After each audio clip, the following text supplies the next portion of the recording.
versículo 27. Pois qual é o maior? Quem está à mesa ou quem serve? Porventura não é quem está à mesa? Eu, porém, aqui é Jesus falando, entre vós sou como aquele que serve. Obrigado, Senhor, pela sua palavra, pelos irmãos aqui, por esta igreja, pelo trabalho que o Senhor tem possibilitado começar em Aparecida de Goiânia, fruto de oração de alguns anos da igreja em Goiânia, do TBM, até que se concretizou a vinda do pastor Everton, agora definitivamente em mudança para a cidade. Que o Senhor esteja abençoando esse trabalho, esse ministério. O trabalho cresça aqui, cresça na visão de sustentar a obra missionária como tem sido desde o início. Cada ano possa crescer mais, e que o povo que aqui congrega, aqueles que virão, porque o Senhor tem muitas almas nessa cidade que serão salvas. E nós oramos para que todos cresçam no conhecimento, na graça, que sejam usados pelo Senhor. Que haja principalmente obediência ao Senhor, e compreendendo a sua palavra, todos possam te servir com inteireza de coração. É o que nós oramos e pedimos nessa noite, em nome de Jesus. Amém. Nós temos muita dificuldade com o entendimento do que é ser um servo. Não é algo muito fácil. Quando eu digo entendimento, eu estou dizendo entendimento prático, porque às vezes nós entendemos intelectualmente algumas coisas, mas nós não praticamos. Você só pode dizer que entendeu bem alguma coisa quando você aprendeu e está colocando em prática, você está exercendo na sua vida aquele aprendizado. E essa ideia de obediência também é algo que nós temos muita dificuldade. Nós vivemos uma geração que está desaprendendo obediência. Eu tenho idade para dizer que eu vivi uma época quando criança, quando adolescente, que era muito diferente do que nós vemos hoje, infelizmente. Não há mais respeito, não há mais obediência, nem mesmo a autoridades. Quando criança a gente olhava uma pessoa mais velha. Hoje eu sou esse mais velho, eu e o João de cabelo branco, né, João?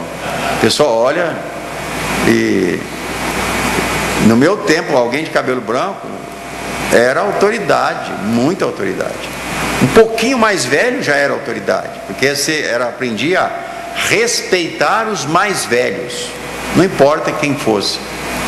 Não é assim hoje, nós sabemos que não, com poucas exceções. Dentro da igreja a gente sabe que muitas famílias têm criado os filhos assim, graças a Deus por isso. Mas até mesmo dentro da igreja nós temos grande dificuldade com a ideia de obediência, porque nós não entendemos muito bem os conceitos da palavra de Deus com relação a servir, com relação a ser um servo de Deus, um servo do Senhor.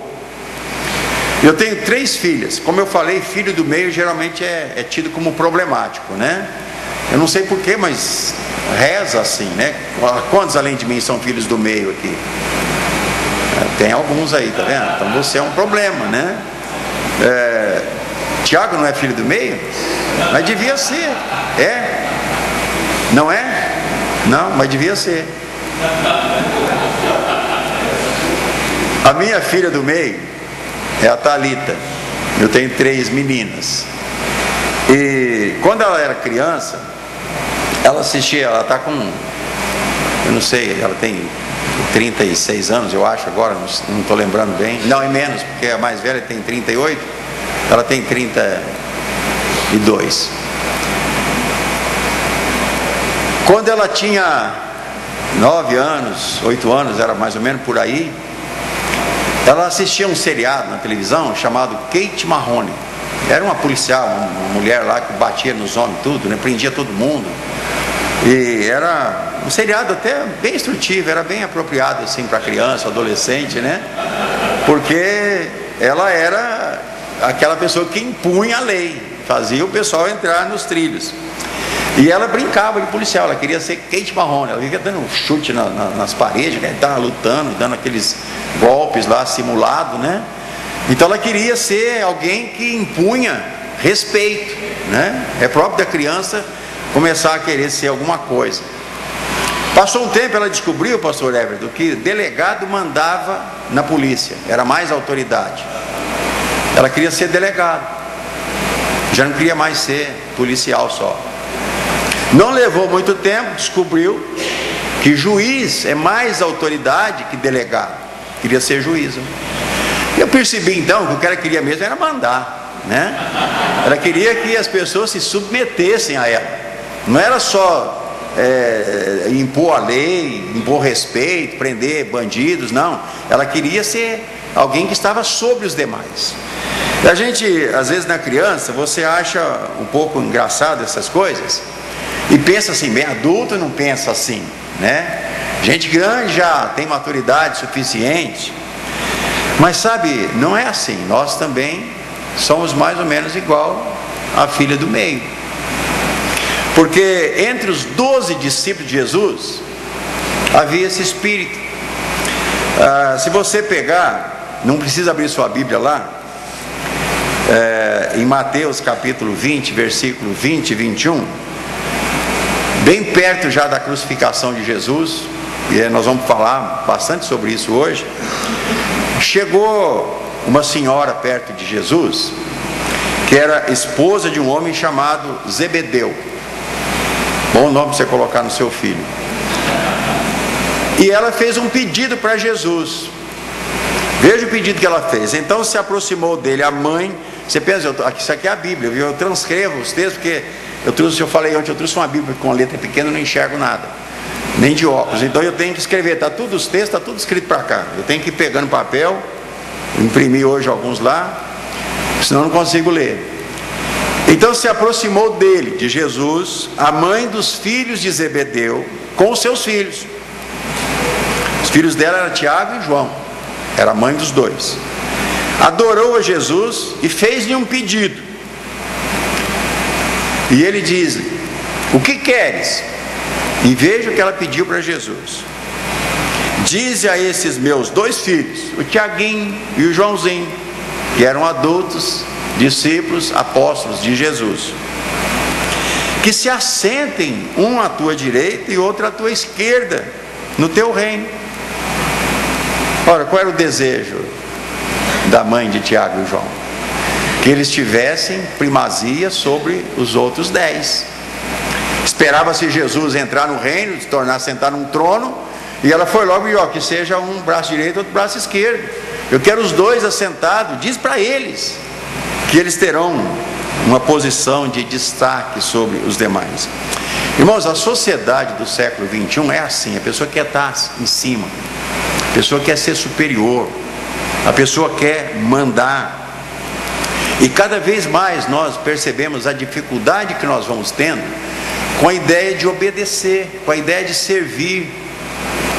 Nós não queremos mais servir, nós não queremos mais obedecer. Eu fico muito contente quando eu vejo nas igrejas irmãos que servem, traz a água, né? Irmão que fica lá na porta ajudando. Muitos desses são voluntários, ninguém está mandando eles fazerem isso. Eles percebem que há uma necessidade e começam a suprir essas necessidades. O bom na igreja é isso, é quando as pessoas vão crescendo no seu entendimento e eles vão ocupando as brechas, né, as lacunas, aqueles serviços que são essenciais, muitos deles insignificantes aos olhos de quem vê, mas que fazem falta quando eles não estão acontecendo. Agora, esse desejo que a Talita tinha de mandar, que a mãe dos filhos de Zebedeu tinha que os seus filhos também tivessem, contagiava as pessoas naqueles dias e contagia hoje. Acaba sendo um problema. Então é necessário para nós estarmos atentos na nossa vida e na vida da nossa igreja, da nossa família, das pessoas com quem nós convivemos.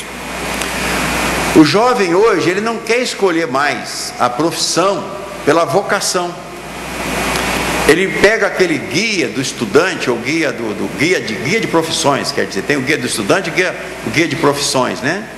Quando ele está perto de ir para a faculdade, e sabe o que ele vai fazer com o guia das profissões?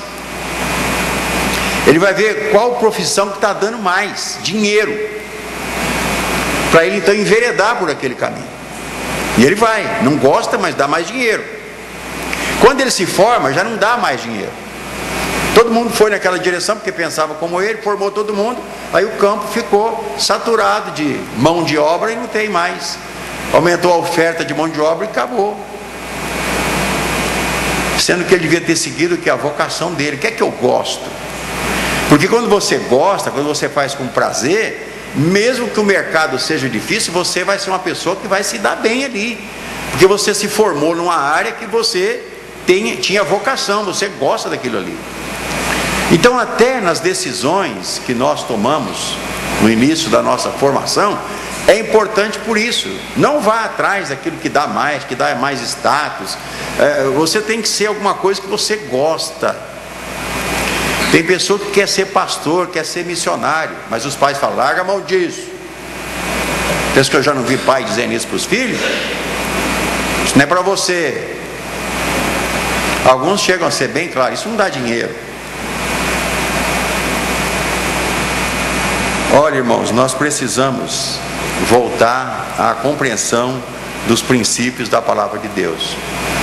Um pastor contou um caso interessante. Ele sempre chegava para as crianças pequenas, aquela pergunta que a criança às vezes gosta até de responder: o que é que você vai ser quando crescer? A criança gosta que você pergunta, né? Porque ele quer dizer. Voltando lá na Thalita, quero ser Kate Marrone, polícia, né? Quero ser delegado. Vai ficando mais séria a coisa. E ele perguntou para o menino, e geralmente se ouve assim, das meninas, quero ser professora, né? Porque a maioria das crianças que vão para a escola, quem ensina as séries iniciais são mulheres. Aí as meninas querem ser professor, e o homem não quer ser justamente porque ele não quer ser mulher. Então ele vai ser o quê? Veterinário, porque tem um cachorrinho, um gatinho, e ele quer cuidar dos bichos, veterinário, médico, né? As profissões que ele vê que faz o bem para os animais ou para as pessoas. Lá em Batatais tem mais veterinário do que médico, né? Clínica veterinária, em cada esquina tem duas, uma de cá, uma de cá. E médico você procura e não acha, né? Mais difícil. Agora, ele perguntou para o garotinho, o que é que você vai ser quando crescer? E o menino disse, mecânico, né? Ele nunca tinha ouvido alguém falar. Tem um mecânico aqui que já disse, né? Positivo, ó. Mecânico. E o pastor sempre perguntava, depois, a segunda pergunta é, por que você quer ser isso? Perguntou, por que você quer ser mecânico? E ele sempre pensava, falou, porque eu quero ficar sujo. O mecânico está sempre sujo, né? Deita para o chão, levanta tudo. E ele, como criança, a satisfação dele era ficar sujo. E a mãe, vai ensinar, vai, não suja a roupa. Quem não ouviu isso quando era criança, né? Principalmente menino, brincando, gosta de rolar. E aquela proibição, não suja a roupa, não faz isso. Ele olhava o lado do prazer. Quando eu crescer, aí eu vou poder ficar sujo. Então eu quero ser mecânico. É infantilidade, mas é a lógica do prazer, né? E eu quero me sentir bem. Eu quero fazer alguma coisa que eu gosto. Então o grande problema é que a sociedade está avaliando cada um de nós por aquilo que nós temos e não por aquilo que nós somos. E aí a pessoa quer ser, quer ter e não quer ser. Então o que é que dá dinheiro? O que é que dá status? O que é que me dá uma posição melhor? Irmãos, nós precisamos orientar os nossos filhos de modo correto e perguntar o que é que Deus quer que eu seja, o que é a minha vocação, o que é que eu vou sentir prazer em fazer. E sabe qual é a vocação do Filho de Deus? Servir. Não importa onde, não importa qual seja a escolha profissional, e toda profissão é digna daquele que a exerce, se ele faz isso com o coração. Nós precisamos de orientação vocacional nas igrejas, entendendo sempre que dentro da minha vocação, dentro daquilo que me dá prazer em fazer, ainda assim eu terei que exercer a obediência. Eu terei que obedecer. Você nunca vai ver uma pessoa sendo um bom líder se ele não aprendeu a obediência. Uma pessoa que não tem submissão a nenhum tipo de autoridade, pode esquecer. Até a gente fala assim que todo pastor, missionário, a melhor coisa que tem para ele no ministério é que ele trabalhe sob alguém no início do ministério. Pelo menos por um tempo em que ele perceba que ele está sendo ajudado, que ele está sendo trabalhado. Por quê? Porque ele aprende a ser liderado, para depois então exercer a liderança com autoridade, entendendo os caminhos. Essa dificuldade que nós temos de servir e de obediência faz a sociedade ficar apodrecida. A minha esposa é viciada em programas policiais na televisão. José Luiz da Atena é o ídolo da vida dela. Marcelo Rezende, eu decorei tudo isso, que eu fico escutando isso todo fim de dia, começo de noite. Ela torce pro Datena. Você já viu assim? Isso mesmo, Datena, né? Tem gente que torce pro Corinthians, pro Santos, São Paulo, até pro Atlético Goianiense tem torcedor, né? E aí ela vibra com aquilo ali, torcendo. Surgiu o Marcelo Rezende com aquela fala mole, né? Aquela coisinha, ela começou a torcer também. Ela tem torcida dupla agora, né? Aqui deve ter alguns também. Esses aí é em rede nacional, né? Esses que eu falei, acho que pega para todo lado, que alguns são regionais. Mas o que eles estão mostrando na televisão, nesses programas? Eles estão incentivando a criminalidade. Para mim devia ser proibido esse tipo de programa. Aquilo é treinamento para a criminalidade, porque ensina todos os pontos fracos, né? Onde o ladrão falhou, o que ele errou, para consertar da próxima vez. Às vezes você está dando o mapa da mina. E o adolescente, se eu me lembro bem, quando eu era adolescente, ele quer ser herói, não importa se é para o mal ou para o bem. E se ele está sendo criado em desobediência, aí que ele vai mesmo seguir nessa direção. Então você já pensou onde é que esse mundo vai parar? Onde é que nós vamos chegar? Quando você vê que o pessoal está sendo incentivado à criminalidade todo dia.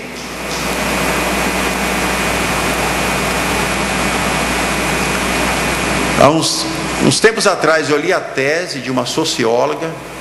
Eu li o resumo da tese publicado num jornal lá no estado de São Paulo. Se ela fez, não sei se era mestrado, se era doutorado, publicou um resumo da tese e me chamou a atenção por causa do título da tese: Orfandade familiar. Ela trabalhava essa questão dos filhos que, mesmo tendo um lar, mesmo não tendo os pais mortos, são órfãos. E ela abordou dois aspectos: o aspecto das periferias da cidade, o lado mais pobre, onde o Datena entra com as câmeras, né? Porque lá você não precisa pedir licença para entrar, não precisa de mandato. Já numa mansão, se você entrar, eles te matam, né? Tem condomínio fechado, você não entra com câmera filmando, mas lá na favela entra. Ele mete o pé na porta de todo mundo. A lei ali é diferente um pouco.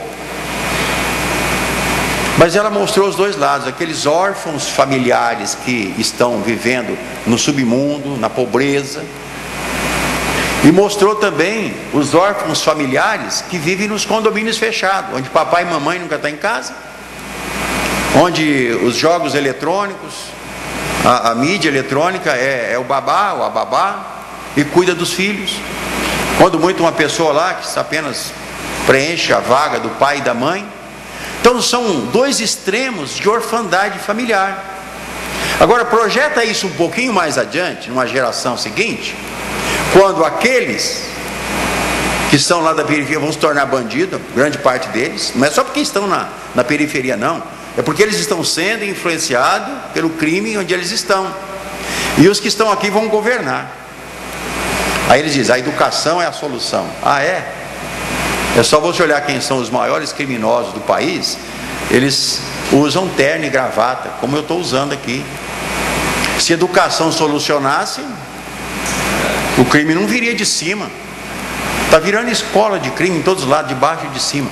Irmãos, o mundo caminha para uma situação que, se Cristo não voltar logo, olha, eu não sei se vai ser possível você viver aqui. Graças a Deus que nós seremos arrebatados e não vai levar muito tempo. Eu quero dar mais uma pincelada nessa questão. No Brasil não existe muita pesquisa séria em área sociológica e em muitas áreas. Está começando a ter agora trabalhos assim. Mas foi feita uma pesquisa nos Estados Unidos, com todos os critérios científicos que uma pesquisa desse nível exige, sobre os lares americanos. Eu não estou usando lá para dizer que lá é pior do que aqui. Eu estou dizendo que lá, porque lá tem pesquisa séria. Se fizer aqui, vai ser a mesma coisa. Eu acho que em qualquer parte do mundo o resultado não vai ser muito diferente. Mas a conclusão que eles chegaram lá é que um lar americano é considerado um dos mais perigosos lugares para se viver. Só perde para 2 lugares mais perigosos: tumultos de rua e guerra. Em terceiro lugar vem o lar. Agora, você imagina, dentro do lar, que ponto que nós estamos chegando, onde o lugar que seria de refúgio, de aconchego, de você descansar, não é tão bom quando você chega em casa, quando você tem um lar realmente saudável. Você chega lá, você tira o sapato, você tira parte da roupa, você se joga no sofá ou na cama, você toma o seu banho, né? Não é gostoso? É um lugar, e perde isso, está deixando de ser. O mundo dos dias de Jesus não era muito diferente. Pelos textos nós vamos entendendo que a disputa que havia entre as pessoas não era muito diferente daquilo que é hoje, porque o ser humano é corrupto por natureza. É quando você dá a oportunidade de alguém exercer a autoridade, você percebe que aflora nele muita coisa que não é por causa da função que ele está exercendo, é porque já estava dentro dele. Ele agora só tem condição de mais livremente fazer o que ele está fazendo.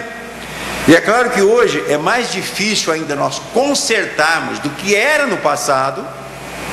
Eu creio que na época de Jesus era mais fácil você consertar muitos problemas do que é hoje, por causa da comunicação que existe, da facilidade de informação. Um historiador disse recentemente que um César romano,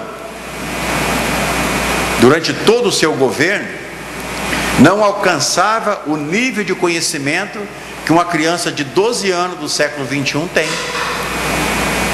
Você leva um susto, né? Uma criança com 12 anos tem mais conhecimento, tem mais informação do que um César romano tinha durante todo o seu governo. Sabe por quê? Porque ele tem facilidade de informação. E aí nós às vezes confundimos informação com formação. São duas coisas distintas.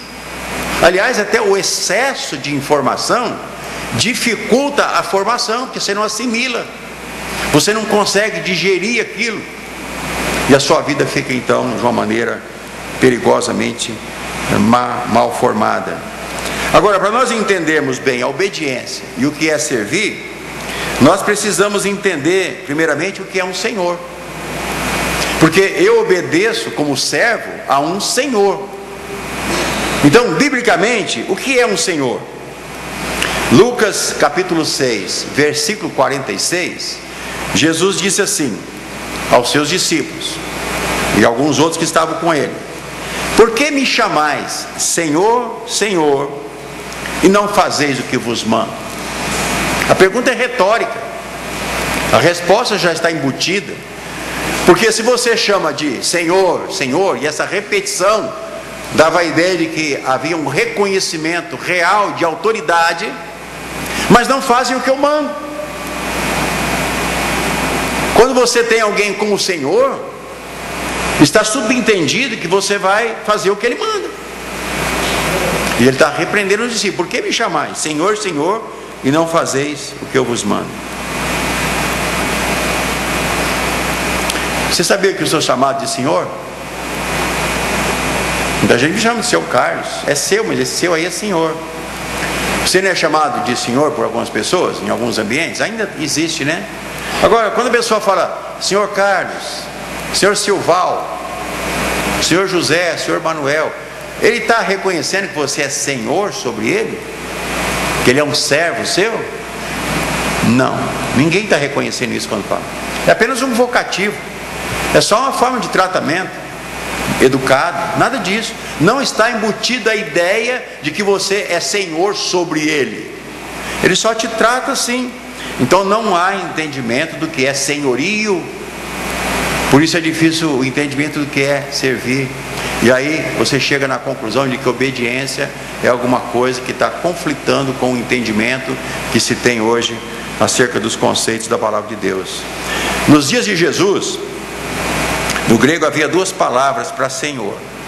Não vamos entrar aqui no mérito de grego, de coisa nenhuma, mas apenas dizendo que havia distinção entre duas formas de senhorio. Uma delas é aquela que Jesus está assumindo para si: me chamais Senhor, Senhor, e não fazeis o que eu vos mando. Era o senhorio conquistado, admitido. Era o senhorio que tinha a outra pessoa como mestre, como alguém que ensina, como alguém que é benevolente, e tinha implicações de direito. Ele era senhor porque havia um direito. Quando alguém comprava um escravo, por exemplo, havia respeito, né? Porque escravidão era normal naquele tempo, era legal. Hoje não é legal, mas existe escravidão. Naquele tempo era legal, você podia comprar um escravo. Vou comprar esse aqui. Comprava o escravo. Aí havia um tratamento de senhor. O servo era o escravo, o senhor era o dono. Quando Jesus fala sobre a ideia de senhorio, ele está pensando nisso: me chamais Senhor, Senhor. Vocês admitem que eu sou o mestre, que eu sou aquele que deveria ser respeitado, obedecido, mas vocês não fazem o que eu mando. Só que eu não vou obrigar você a fazer, porque aí vem o outro sentido da palavra Senhor que havia, que está ligado com a palavra déspota. O déspota é aquele que impõe autoridade. Ou você faz o que eu estou mandando e eu te prego a mão, né? Aí tem punição. Se você não fizer, você vai apanhar, né? Isso é o déspota. Não tem jeito. Você obedece na marra. Você obedece. Então não é uma obediência de servo, é uma obediência de escravo, daquela pessoa que ele, com medo de uma represália, com medo de apanhar, ele então resolve obedecer. Agora veja bem, irmãos, que quando nós entendemos melhor o que é ser um servo, o que é ser um senhor, nós podemos entender melhor o que é um servo. Quando você diz, eu sou servo de Deus, você está dizendo, eu decidi servir ao Senhor. Você começa a praticar obediência, um chamado à obediência. Eu vou obedecer ao meu Senhor. Então o que Ele mandar, o que Ele pedir, vai ser uma ordem, porque eu decidi que seria assim. Porque Deus nunca vai impor sobre nenhum de nós uma obediência forçada. Ele não é um déspota, Ele não força, Ele espera a sua resposta. Agora, o que é um servo? Se nós entendemos biblicamente o que é um senhor, precisamos entender também o que é um servo. Mateus 20, 27, Jesus diz assim: e qualquer que dentre vós, ele está falando com os discípulos, perto já da sua morte, qualquer dentre vós que quiser ser o primeiro. Quem quer ser o primeiro? Muita gente quer ser o primeiro. Aí ele dá então o seguinte conselho: seja vosso servo. Tem gente que pensa que Jesus está determinando aqui uma punição. Quem dentre vós quiser ser o primeiro, seja o servo. Castigo. Você quer ser o primeiro? Pois não vai ser, você vai ser o servo. Não, ele não está dizendo que é uma punição, ele está dando a receita. Ele está dizendo, você quer ser o primeiro? Sirva a todos. O pastor perguntou quem gosta de ser bem tratado, né? Quem gosta de ser servido? Que é a mesma coisa de ser bem tratado. Quem gosta de ser servido? Eu adoro que as pessoas me sirvam. Todos nós gostamos de ser servidos.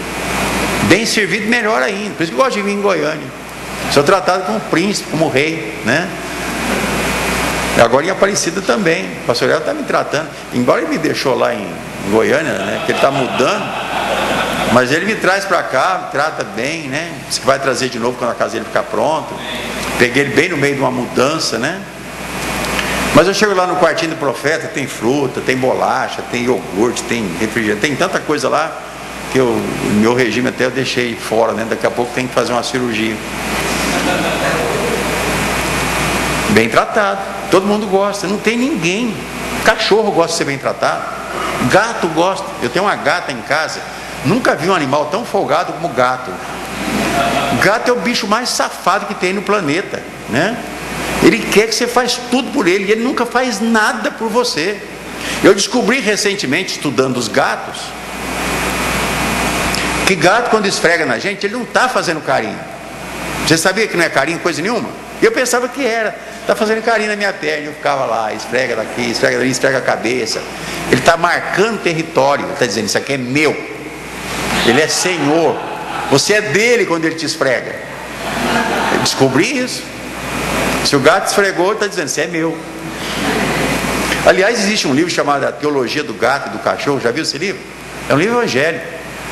Eu não lembro quem é o autor, mas publicado por uma missão aí. E ele faz uma comparação naquele livro.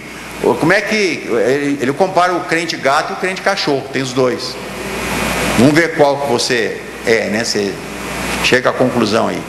Ele diz, por exemplo, o gato, você trata ele bem, você traz a aguinha para ele. E essa gata lá, você tem que pôr água no lugar que ela bebe água, na vasilha dela, no lugar que ela quer. Se pôr no outro lugar, ela vai lá meia, até te encher a cabeça, você pegar e levar lá. Cada vez que ela quer água, tem que pôr de novo, que ela não serve mais, se sobrou é resto. Tem que ir lá na pipa, pegar mais água. A ração dele é no outro lugar, ela come no lugar, bebe no outro e faz a sujeira no outro. Bem separado.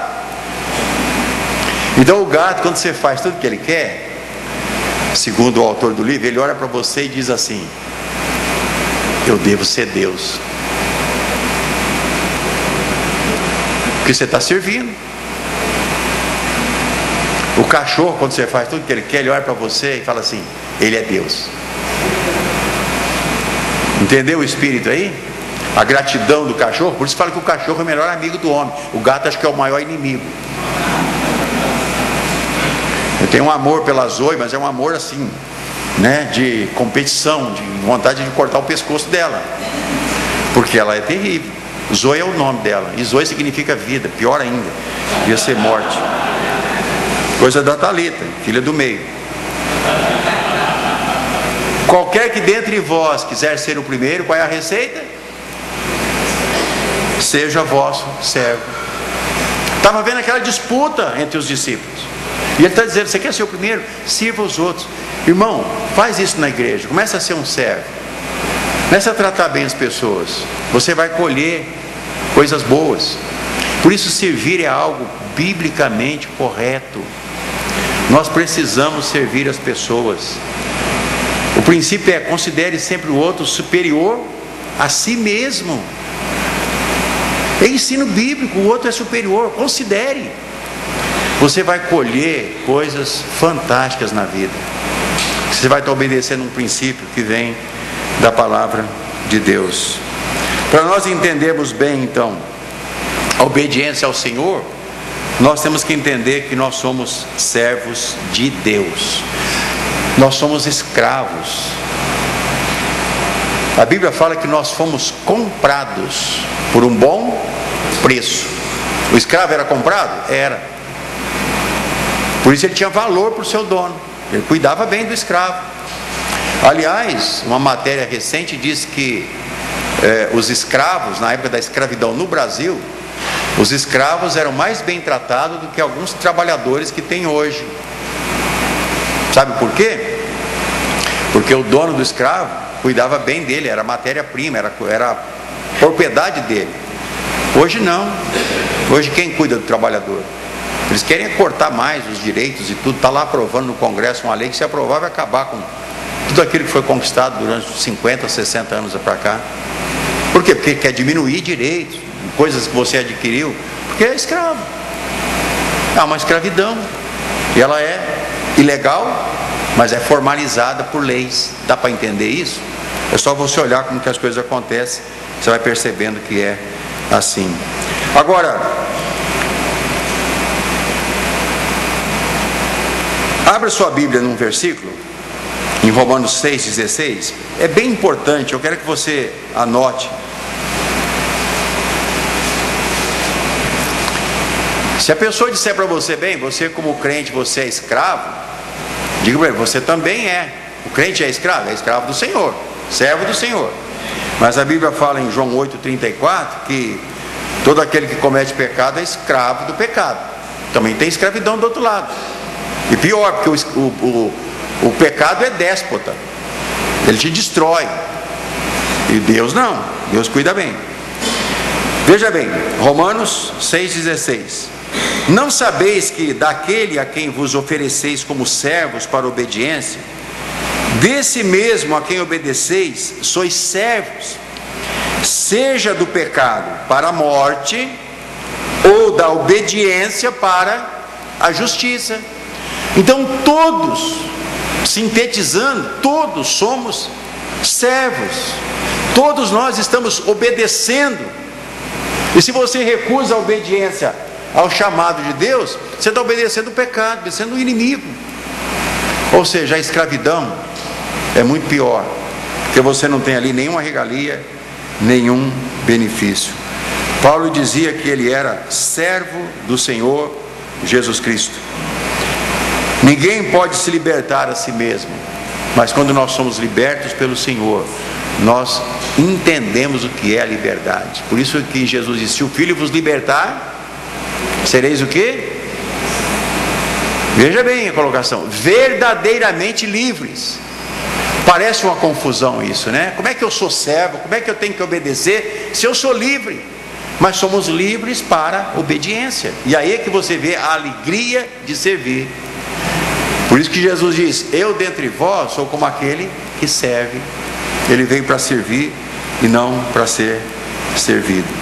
Agora vamos adiante um pouco, pensando então numa estratégia para termos mais pessoas que servem na igreja, mais pessoas que estão prontas a se dedicar ao ministério, a deixarmos essa crise de vocação de lado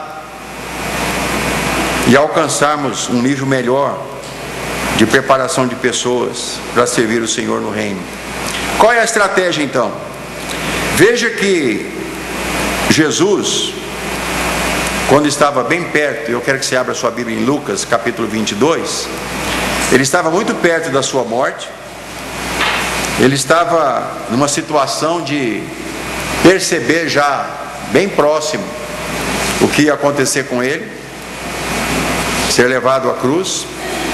E é onde essa passagem aqui está colocada, de Lucas 22, começando com o versículo 14.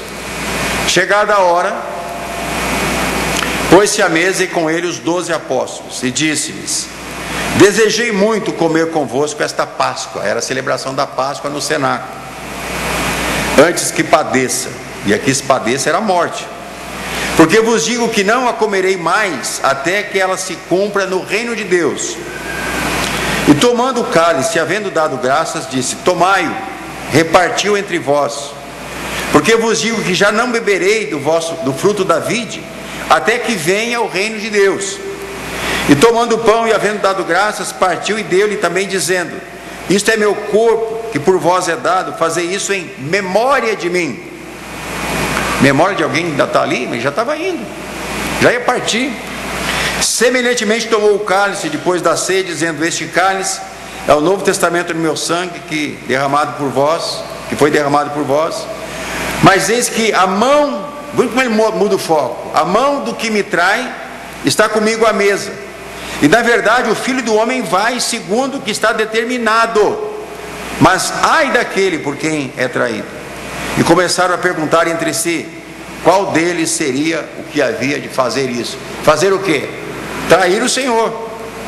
E houve também entre eles contenda sobre qual deles parecia ser o maior. E ele lhes disse: os reis dos gentios dominam sobre eles, e os que têm autoridade sobre eles são chamados benfeitores. Mas não sereis assim vós. Antes, o maior dentre vós seja como o menor, e quem governa como quem serve. Você quer governar? Você está servindo? Pois qual é maior? Quem está à mesa ou quem serve? Porventura não é quem está à mesa? Eu, porém, dentre vós sou como aquele que serve. Agora veja bem, irmãos, a situação aqui. Jesus prestes a ser crucificado. E ele percebe uma disputa entre os seus discípulos para descobrir quem seria o maior entre eles. Quando deveria haver humildade, estava havendo o quê? Exaltação, autoexaltação. E Jesus então apresenta o remédio. Vai para João capítulo 13, que é um texto paralelo a esse, e completa aquilo que não foi colocado aqui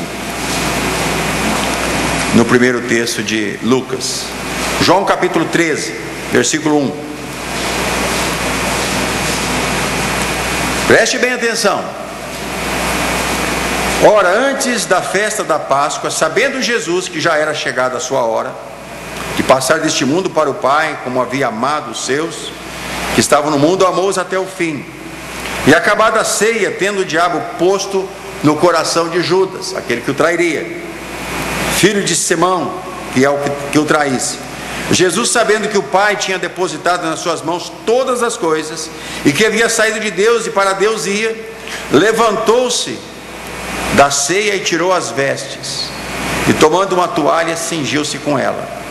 Depois deitou água numa bacia e começou a lavar os pés aos discípulos e enxugar-lhes com a toalha com que estava cingido.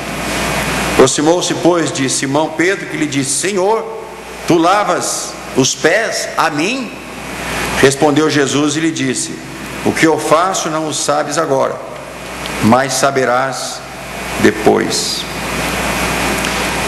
Volte lá no cenáculo, imagine a situação, aquela disputa na mente de cada um deles, porque a gente pensa que só a mãe de Tiago e João queria privilégio. Não, todos eles estavam contagiados pela ideia de poder, de governar, de entrar no reino, porque imaginavam um reino meramente terreno, conquista de poder aqui que Jesus, lembra quando Pedro arranca a espada lá, quando Jesus está sendo crucificado, corta a orelha de um soldado? A visão até ali ainda era essa: nós vamos governar sobre o Império Romano, sobre os governos da terra. Tem crente que pensa isso até hoje. Essa teologia da declaração que está surgindo aí é uma ideia mais ou menos parecida com isso. Declare em nome de Jesus e vai para frente, você vai conseguir qualquer coisa. Havia uma dificuldade enorme de comunicação. Tudo que Jesus dissesse ali não seria ouvido, porque havia uma disputa na mente, no coração de cada um deles. Então Jesus toma a decisão de uma aula prática. Ele se levanta, pega uma toalha, cinge-se como o escravo fazia, porque lavar os pés de alguém era o serviço mais baixo que se podia fazer naqueles dias. Quando alguém chegava numa casa, se fosse naquela época, o pastor Everton ia colocar um escravo para lavar os meus pés. Lavar os pés, chegava de sandália, sujo, ficava descalço dentro de casa, com o pé limpinho, descansava o pé. E Jesus então faz exatamente isso. Aquele que estava dirigindo aquela celebração se levanta, pega a toalha e vai lavar os pés dos discípulos. Com certeza João foi o primeiro, era o discípulo amado, estava do lado. João, seus pés, por favor. E João deu os pés, era uma pessoa obediente. O texto fala, quando chegou em Pedro, ele falou: o senhor não vai lavar meus pés. Se você ler um pouquinho mais o texto, ele muda completamente. Pedro era aquele tipo que virava de 180 graus rapidinho, né? Não, já me dá um banho, lava o pé, a cabeça, lava tudo, porque se não lavasse não ia ter parte. Então ele mudou. Ele não estava entendendo o espírito da coisa, ele não estava entendendo a lição. Por isso ele disse: você não vai entender agora, vai entender depois o que acontecer. E eu fico imaginando, irmãos, aqueles discípulos que tinham andado 3 anos e meio com Jesus. Eles viram aquelas mãos partindo o pão e multiplicando o pão, estendendo a mão, acalmando a tempestade, tocando um cego e ele sendo curado, tocando um enfermo e ele se levantando, tocando um esquife e o morto saindo vivo. Eles viram Jesus fazendo isso. Agora aquelas mesmas mãos que pouco depois seria pregada na cruz, estavam ali lavando os pés, um por um deles, fazendo o serviço mais baixo que alguém poderia fazer naqueles dias. Você acha que a lição serviu para aqueles homens? Mais do que qualquer palavra. Tudo que Jesus dissesse não teria ali nenhum valor, porque eles estavam em disputa entre si sobre quem seria o maior. E aí em João 13, 12 diz assim: depois que lhes lavou os pés e tomou as suas vestes e se assentou outra vez à mesa, disse-lhes, agora ele podia falar, que agora havia um silêncio de túmulo, ninguém falava nada, todo mundo estava refletindo o que Jesus havia acabado de fazer, e ele diz: entendeis o que vos tenho feito?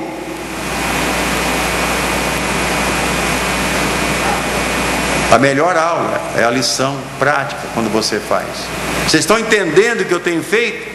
Vós me chamais mestre e senhor, não no sentido de déspota, no sentido de um senhor amável que cuida bem. E dizeis bem, porque eu sou. Jesus sabia que ele era o Senhor, sabia que ele era o mestre.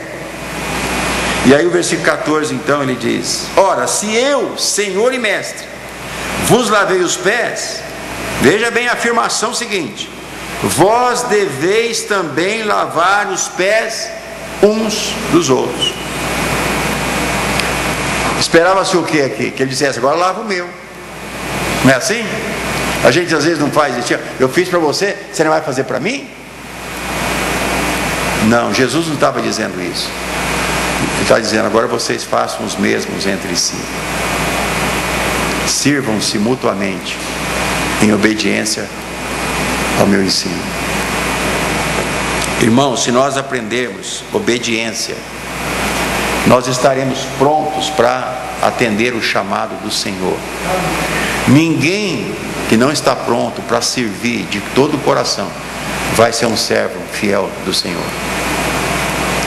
Quando você colocar as mãos em obediência para seguir aquilo que Deus colocou no seu coração, você certamente estará tendo no coração aquela alegria que supera qualquer coisa nesta vida. Quando Jesus falou em Mateus 20, 25: bem sabeis que pelos príncipes dos gentios são esses quem? Ele fala de Tiago e João, que a mãe queria que eles fossem um sentado à direita e outro à esquerda. Eles entendem que no mundo eles são dominados, que os grandes exercem autoridade sobre eles, mas não será assim entre vós. Vocês vão lavar os pés uns dos outros, como eu fiz. E aí vocês estarão cumprindo exatamente aquilo que é o ensino básico do meu reino no meio do povo de Deus. Por que me chamais Senhor, Senhor, e não fazeis o que vos mando? E eu pergunto para cada um de nós aqui: nós estamos realmente obedecendo ao Senhor? Se você fizer um autoexame, você chegará à conclusão de que você está obedecendo ao Senhor?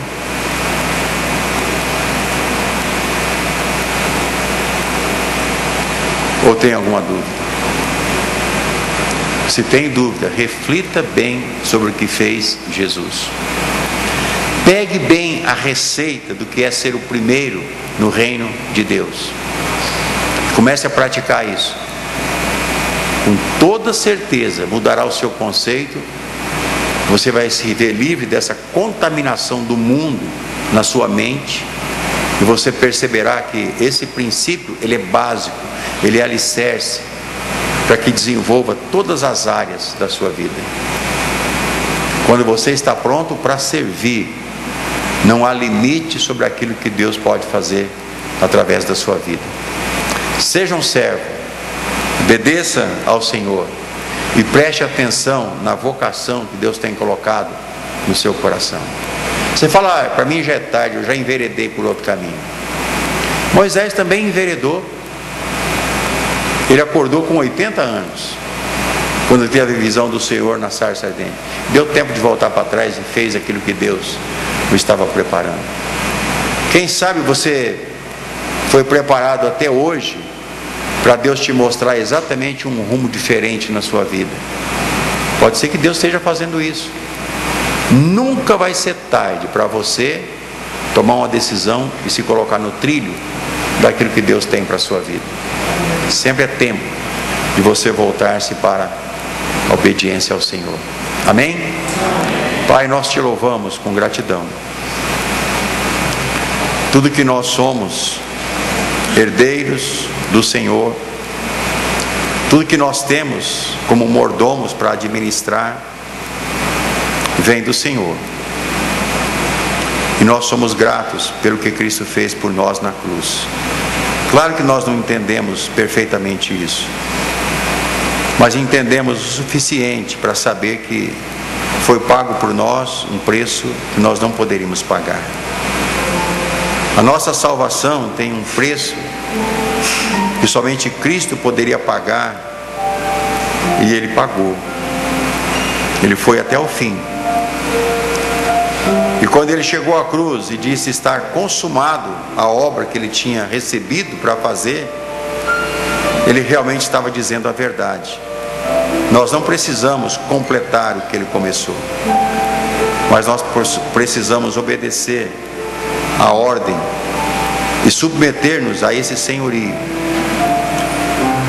E essa submissão envolve exatamente o que essa igreja está fazendo nessa conferência, que é obedecer ao Senhor na grande comissão, enviando pessoas, sustentando os que vão e fazendo o trabalho de levar a mensagem do Evangelho, a mensagem de salvação a todos que ainda não conhecem a Cristo. Que o Senhor nos dê compreensão cada dia mais profunda, que nós possamos aplicar também de modo prático aquilo que vamos conhecendo, para que sejamos instrumentos nas suas mãos, que sejamos ferramentas úteis para a propagação do Evangelho. Abençoe cada irmão que está aqui nesta noite. O Senhor conhece o coração de cada um, o Senhor sabe as lutas, o Senhor sabe as batalhas que são travadas, muitas delas na intimidade, coisas que nem podem ser exteriorizadas por razões pessoais, mas que o Senhor conhece. E nós queremos colocar tudo isso nas suas mãos nessa noite, para que as lutas tenham a participação do Senhor e também as vitórias possam glorificar o seu nome na vida de cada servo. Nos ensine a obediência com alegria, a obediência que olha para o Senhor como alguém que exerce um senhorio de amor, de cuidado, de proteção, de legalidade, e não como um déspota, como é o pecado que escraviza e que tem a intenção de matar, de destruir. Que nós tenhamos como povo do Senhor o desejo de servir com alegria e de, em obediência, fazer unicamente a sua vontade.